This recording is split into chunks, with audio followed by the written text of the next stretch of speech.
Hello everyone, welcome to my channel solving biology. So in last video evolution का part 1 था, उसके अंदर हमने कुछ क्वेश्चंस डिस्कस करे थे प्रीवियस ईयर। इवोल्यूशन का पार्ट 2 है, इसमें हम और फर्दर क्वेश्चंस डिस्कस करेंगे इवोल्यूशन के। Okay, so next question, Darwin's theory of natural selection is widely accepted but some limitations have been identified. Darwin theory की सबसे बड़ी लिमिटेशन ये थी कि वो ये बता ही नहीं पाया था कि जेनेटिक वेरिएशंस कैसे अराइज हो रही हैं।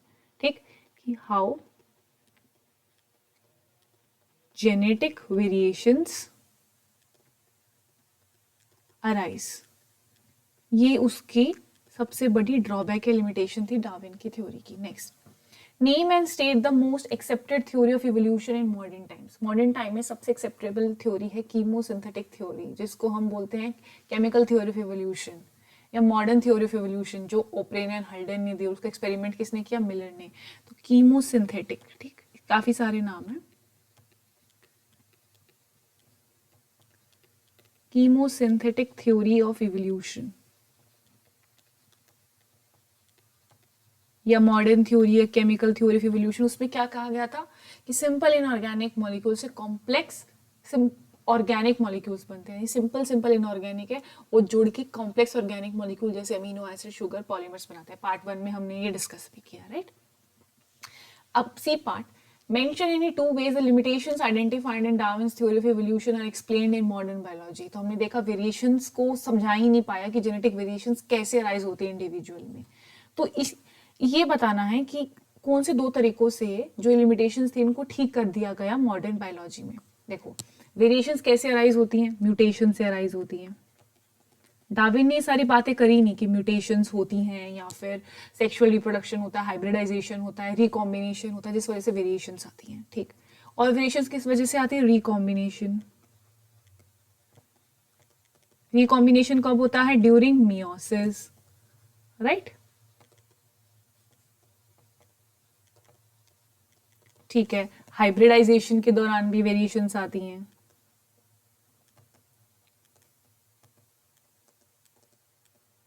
फिर सेक्सुअल रिप्रोडक्शन के दौरान भी। दो बताने थे, इनमें से कोई भी दो आप बता सकते हो कि जो डार्विन ने कभी एक्सप्लेन ही नहीं किया कि वेरिएशंस कैसे आती। तो मॉडर्न बायोलॉजी में इन चीजों को एविडेंस दिया गया कि इनमें वेरिएशंस आती हैं, right. Next question,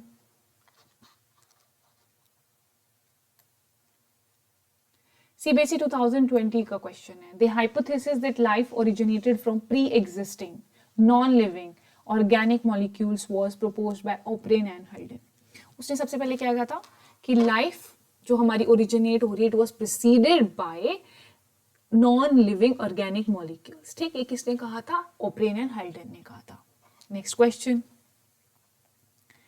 state what does the study of fossils indicate. Fossils क्या होते हैं? वो एविडेंस होते हैं, वो इंप्रेशंस होते हैं जो प्रिजर्व करके रखते हैं हम उन ऑर्गेनिजम्स की जो एंशियंट टाइम में जिंदा थे। तो ये क्या होते हैं? एविडेंसेस होते हैं या इंप्रेशंस होते हैं। किसके? ऑर्गेनिजम्स के, that existed in ancient times, right.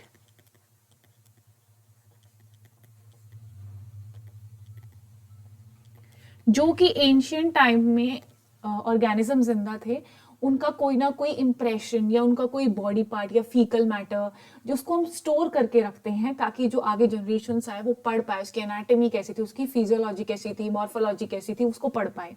ठीक, और क्या क्या होता है फॉसिल से? फॉसिल से ये पता चलता है कि इवोल्यूशन कॉन्टिन्यूसली होती रह रही है, कि evolution is a continuous process.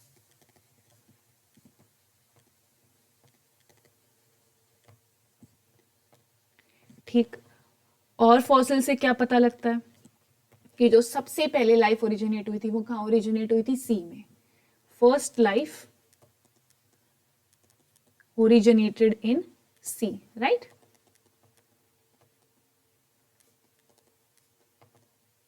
और इनवर्टिब्रेट्स थे।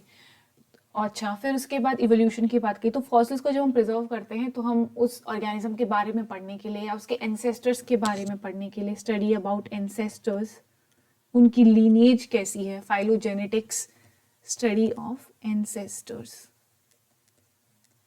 फॉसिल्स को हम प्रिजर्व करके रखते हैं। ठीक, अब हमें रीअरेंज करना है इन प्लांट्स को to their evolution from Palaeozoic to Cenozoic, Palaeozoic, Mesozoic, Cenozoic, ये होते हैं ना 3 पीरियड्स। अब इसमें हमें अरेंज करना है सबसे पहले कौन सा आया था। ठीक है,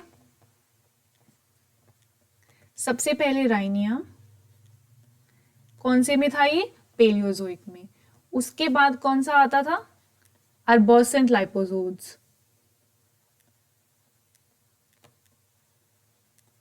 अर्बोसेंस लाइकोपोड्स।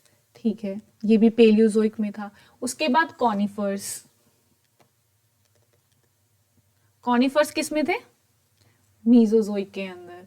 ठीक, उसके बाद कॉनिफर्स के बाद डाइकॉट थे, ये था ना ऑर्डर, डाइकॉट, डाइकोटिलिडन। तो ये क्वेश्चंस थे जो हमने इवोल्यूशन के डिस्कस करे इस पार्ट 2 की वीडियो के अंदर। ये जितना भी मैं पढ़ा रही हूँ उनकी PDF, if you want to get them so you can access it on my Telegram channel. Next हम नेक्स्ट चैप्टर शुरू करेंगे अगली वीडियो के अंदर। If you like the way I am teaching and if you want to support me, please like, share and subscribe my videos.